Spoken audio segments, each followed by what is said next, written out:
அருணின் பழைய வாடகை வீட்டில் ஊசி விழுந்தால் கேட்கும் அமைதி நிலவியது.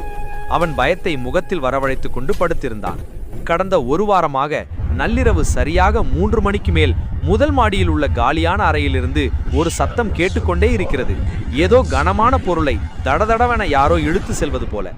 இது நிச்சயம் திகில்தான், நான் ஒரு ஹீரோ மாதிரி போய் கண்டுபிடிக்கணும் என மனதுக்குள் சொல்லிக் கொண்டான் அருண்.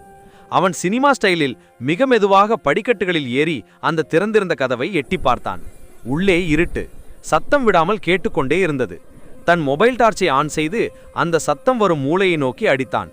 அந்த இருட்டில் அருணின் கண்களில் பட்டது ஒரு குட்டி கருப்பு பூனை. அது 2 கால்களில் நின்று கொண்டு மீன் துண்டம் என நினைத்து ஒரு பிளாஸ்டிக் வாழியை நகர்த்தி கொண்டிருந்தது. வாழியின் ஓரம் தரையில் உரசியதால் தான் அந்த தடதட சத்தம்.